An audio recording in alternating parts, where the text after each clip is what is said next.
welcome to my channel. This is Taha, and today we'll be talking about 5 passive income methods that you could try out today. Now, we all have this crazy idea about passive income, and let me solve some misconceptions before I get into it. Passive income doesn't mean there is no work put into it and you're just sleeping and making money. Yes, there is a part to it where it sounds like that, but initially there is some work that needs to be put in to kind of kickstart that engine, right? Now, we have our day jobs, we're actively working for it. Why not have another source of income that continues to create wealth for you while you're focusing on your day job or doing other things? So, passive income is basically the examples I have in this video requires some work in the beginning just to get that base settled. And then once you have that, the money starts rolling in without you having to put in any work, if anything, just maintaining it. Number one on the list, Turo car rentals. Now, I've tried all these stuff that I'm going to mention on this video. Turo car rental is one of those things that I've done that I've found to require the least amount of setting up to do. Yes, you gotta upload your registration, your VIN number. You just gotta set up your profile on Turo, right? The car rental app. And after that point, and as long as your car is maintained fine and is working, you are set to go. You don't need like 10, 20 reviews before you get your first rental. It's pretty easy to set up. So with that being said, if you own a car, it helps when you have a new car. It helps when you have a car that is pretty practical, economical, a family car, if anything.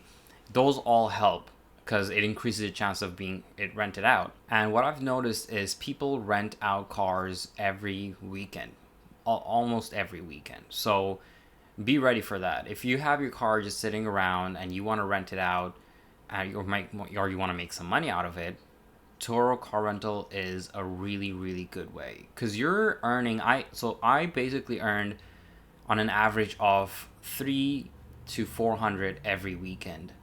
And say if you're still paying off your car and say the car payment is about 500, one weekend and you're almost paying it off. So not only are you paying the car off, you're making extra money on top of that. And what requirements do we have in terms of maintenance? You gotta put in the gas, right? And Turo gives you a lot of flexibility with that. It gives you the option of whether you want the person who's renting the car to fill up the gas. And that's what I chose. I made sure that when the renter is returning the car, the gas is filled up. So you can save money on that. The tolls, the renter pays for it. So all you're doing is paying for the car wash, the actual car's mechanical state, if it needs air in the tire, if it needs to be maintained in any other way. That's why having a new car helps because you're going to get less problems. So Turo car rental is a really good way. So once that starts rolling, which is pretty quick, without much friction, you're just sitting watching Netflix at home over the weekend and making money. And if you have one of those newer cars that you could actually track where your car is or the app, like I had a VW Taos. I still have it. And they have that option where you could track it, and you just to have the peace of mind, you could see where the car is and how far they've driven it. I can't say there's one drawback to it. It's that you're gonna get mileage on your car, and that's a given because of course they're gonna drive it, but it's not something that's crazy. Most of these people who do rent the car, they do take road trips, but at least it lowers the chances of getting in an accident in a busy Manhattan street or something. I'm located in New York, so people do rent out the car. And that's another thing. Location really matters, where you're located. If you're located near a busy city or even just a smaller city, it really helps because a lot of people don't own cars in big cities. It's expensive. And so they just want to rent out a car. Number 2, selling digital products. Now, that's such a vague term. There's so many different things you could do with digital products, right? And there's so many different types of digital products. The one I tend to focus on are journals, budgeting, to-do lists, grocery lists, things like that, which are pretty practical stuff people use on a day-to-day basis. and they just can't figure out or put in the brain power to organize and formulate a whole sheet that might work for them. When it comes to digital products, I use two platforms that have worked out really well. And first one is obviously Etsy. People think it's only for craft and handmade stuff, but digital products sell like crazy on Etsy. It's probably one of the most sold items on Etsy. If you look it up and see what are the most sold items on Etsy or products on Etsy, it's digital products. And it doesn't just stop in journals or budgeting stuff. They have like Lightroom presets. They have Instagram layouts that you could use. You could use pre-made posts for social media. They have all of that, and not many people know about how that whole section even exists. So try out Etsy and sell your digital products. Now, here's a tip that I would tell you to try out when you're doing this. Create these products. For example, create a budget Google Sheet or a PDF, or I would say Google Sheet because it's easier to fill out, or even Notion template if you use Notion. Google Sheet is something everyone uses, so I'd recommend Google Sheet. Create a Google Sheet that you personally would use yourself. That's the key to this.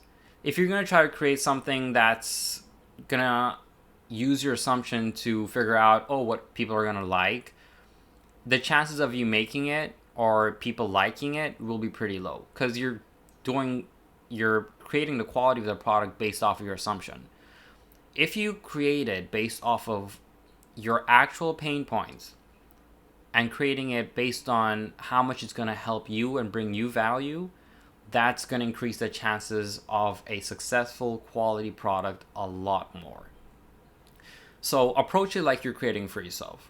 If you want to go niche down, which I highly recommend, for example, if you're a bartender and you kind of have a little bit of idea of how you like budgeting, how much percentage you like to save from your income, how much you like to invest, how much you like to save for food and grocery, write those down like you're making it for yourself, and then format it in a way that it's kind of flexible, that people could use it as a template and use it for themselves. Budgeting template for bartenders. That's a good idea, right? And doesn't have to stop in bartending. There's so many other stuff you could do. It could be for barbers. It could be for nail techs. I don't know. There's so many ways you could go about this. So create the product for yourself and market it anywhere. Social media, post it that you made it. Talk about it in a YouTube video. So there's so many different ways you could market it, but even using these platforms, you could use paid ads on Etsy. You could post it on Pinterest because Etsy is so interlinked with Pinterest. That's another really good way of marketing it. And another tip for this is asking some of your friends to give you a few reviews. So, previously I spoke about Toro Car Rental. You didn't need that many reviews to even get started off, if any. But as far as Etsy and Gumroad goes, which I didn't mention, Gumroad is the second platform, by the way. Etsy is one platform. Gumroad is the other platform that exclusively focuses on digital products. And with both of these, you need some reviews. And I recommend, even if you're going to be telling your friends, hey, buy this, I'll reimburse you, but just give me a good review. People look at reviews so much nowadays. It's just a way of looking at credibility. People don't just want to go buy a product knowing it's bad quality or finding out after they buy it that is bad quality. So that's digital products, right? And sky's really the limit. It really depends what your expertise are. If you are a photographer or a visual artist, sell assets that are related to what you know. You don't have to create a budgeting app. I just found that budgeting and journaling stuff tend to be really, really effective. Like, I, on my day job, work as a therapist. My hours are flexible, so I get to do other stuff around it. And what I found is selling journals specific to certain neurodivergent conditions like ADHD helps a lot. Imagine, journaling for ADHD type of people. I haven't tried that. I've sold other budgeting apps, but that idea might be really good. And just so you could use that framework to doing something that's your expertise would work out really well. So give that a shot. Third one, content creation. Exactly what I'm doing right here. Now, a lot of people do feel cringe in being from the camera, talking like they're an expert and putting themselves out there. But the key is to think of it as a personal diary, a visual diary that you have, that you collect your thoughts on, that you record your important points, things that you've been thinking about. You don't have to think of it as if you're trying to make $1 billion business out of it, or you're trying to be the next big influencer. Just think of it as a small personal diary. That's it. Just there is nothing more to it than that. It doesn't have to be complex. When you think of it as if it's your own personal diary, you tend to be a lot more authentic. You tend to put in stuff, record stuff that have value to you, which in turn turns out to be valuable to others. You're creating stuff that are authentic and just with true intentions, not just something that's clickbaity or something that's viral. When you approach it with that mindset, it becomes a lot more doable. And the key to this content creation thing is just stick to it. Just stick to it and do it for a year. Just commit to doing it for a year. And you're going to be making a lot more money than you initially even expected to. Now, to start making passive income out of this, it doesn't have to be a year, right? It could be within a month if you have that viral video going crazy. It could be within a few months. But if you don't try, you wouldn't know. So, and here's another thing. I chose a platform as YouTube, and I think you should choose a single platform. Don't go about thinking about pillar contents and putting it on 5 different platforms. That gets overwhelming. That's what discourages people. Choose one platform, one type of content, niche down. And I know it's difficult to niche down because you're a person of more than just one aspect to yourself. You're not just finance, you're not just photography. But for the sake of making videos and being a niche channel, choose one topic that you know what to talk about and just start creating. Just hit the record button, start creating. Don't put an extra thought to it. Don't be stuck in this analysis paralysis state where you're just like stuck with thinking about what to create. Write down your topics. Write down 5 things you want to talk about this week. Hit the record button every day and get it going. So as far as the passive income aspect goes for this, yes, you're putting in the work to create the video. But here's the thing. If one of your videos go viral, you're sitting on the couch while that video makes money. Once you hit the status of getting monetized on YouTube, which is not as crazy as you think it is, you can start making money. And the crazy part is, I know it starts with $1, 200, 1,000, but that quickly turns into 10K, 20K per month. And at that point, I promise you, as much as this can be passive, you'll want it to make it active just by seeing the potential it has. Number 4, Amazon ebooks. And I know what you're thinking. Why Amazon ebooks?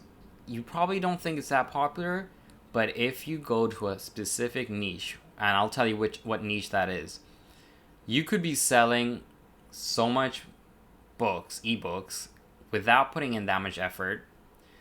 And the thing with this is, you're starting off, hire someone from Fiverr to write your story if you don't want to write it yourself. You could even use AI to write this. And then you could even create an audiobook where you hire someone to narrate this.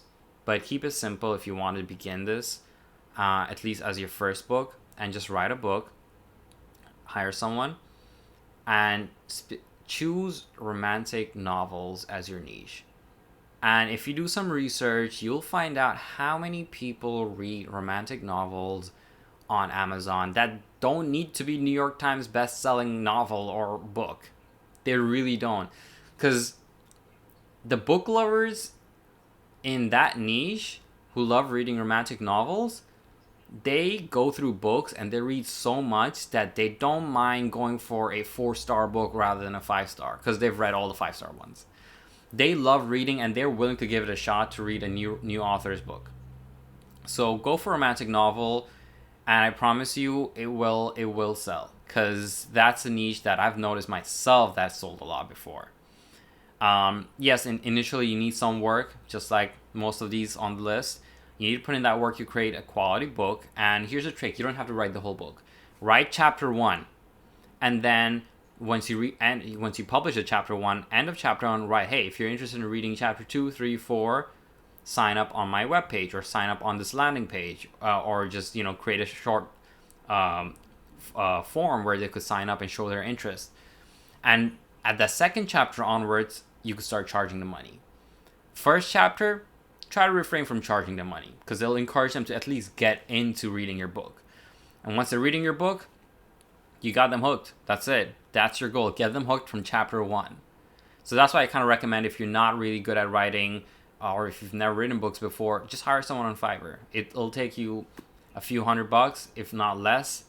But that's an investment I suggest you put in if you want to create passive income, because after a while, when the book starts selling for itself, you're not doing any work. Number 5, and stick with me, after number 5, I do have a bonus one for you, so you want to watch this whole video. Selling a course on Udemy or Skillshare. Now, there's so many other platforms, but these two I found to be pretty profitable, because a lot of people use this. These are like mass adopted platforms. A lot of people visit these sites, and sometimes you want to get education that's not too scattered, that has a structure, that has chapters laid out for you, resources, a community, a lot of which YouTube offers, but they don't have it as structured as Skillshare or Udemy, and nor is it as formal and education focused. So think about the things you are knowledgeable on or have skills with. It could be anything. If you work as a plumber, it could be a course on that. I promise you, it could be anything. It doesn't have to be finance. It doesn't have to be how to start a fashion brand. It doesn't have to be the big mainstream ones.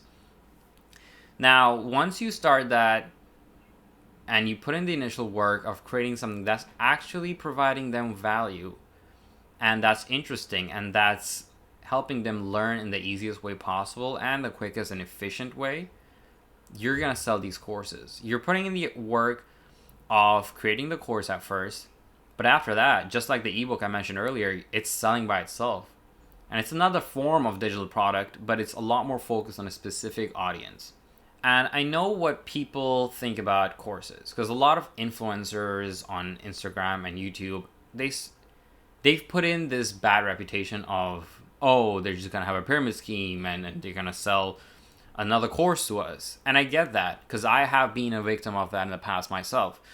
But you really have to weed out and filter and see who really are genuinely providing you value. And you'll know when that's the case, because you will get genuine value off of what they're saying or what they're teaching. So with that being said, there are actual creators out there who do create courses that are worth buying. That's why I like going to Udemy and Skillshare, because it's not like just any general social media platform. They're really focused platforms on education. All right, so I told you I'd give you a bonus one. That was number 5, so I'll give you a number 6. This one also I have done personally, and it may require some learning and watching a few YouTube videos, but I promise you it is not as complex as you think. Crypto. It's controversial. Some people believe in the power of it, some people don't. I've personally made money off of crypto, and I've only invested, or put in the time of investing into it, maybe a few hours, if anything, in throughout a whole couple of years. I put in a few thousand, if any. Like I think I started with 1,500. I put that back in 2018, and that has grown. And I get it. It has dipped in the middle, where Bitcoin, Ethereum, and all these dipped in the middle. But they look where they are right now. They're hitting, Bitcoin's hitting the 60K mark. And you could cash out now if you want to. I'm personally holding it. I'm no one to give you financial advice, but I play it safe. I'm in it for the long run. I bought some crypto. I stacked it there on Coinbase. And that's it. I'm just waiting it out until it hits a certain point where I'm comfortable to pull it out. And it's completely passive. You're literally putting in an hour of work. I'll tell you, buy Ethereum, buy Bitcoin. That's it. That's your finance video all in one. That's your whole research. Bitcoin specifically, put some money in Bitcoin and set it out. Here's the thing, put in money that you can afford to lose. And I say this not because you're going to lose it, but because you're not going to get to touch that money for a while. So you might as well just consider it not available to spend or use. And just wait a couple of months. If you feel like it's hit a certain mark that you want to pull it out then. It's as simple as that. It does not have to get any more complicated. Alright guys, so that was all the 5 and 6 passive income methods that I've tried, and I hope you try out even just one of them to get some value off of it and know that these actually work. And yeah, look, the goal is to continue to create diverse income streams, not just rely on one. And we all know how the 9 to 5 rat race works. I'll create a whole nother video on how to escape the rat race and your 9 to 5. But for now, focus on these passive income methods. Just try to do one at a time. Don't try to go do all of them at once. And I am sure you'll see some success into it. If you like this video, if you found value in this video, if you learned anything, please leave a thumbs up. Please hit the subscribe button because it's going to help me and motivate me to create more videos like this and help provide more value for you guys. So with that being said, I'll see you in the next video. Peace.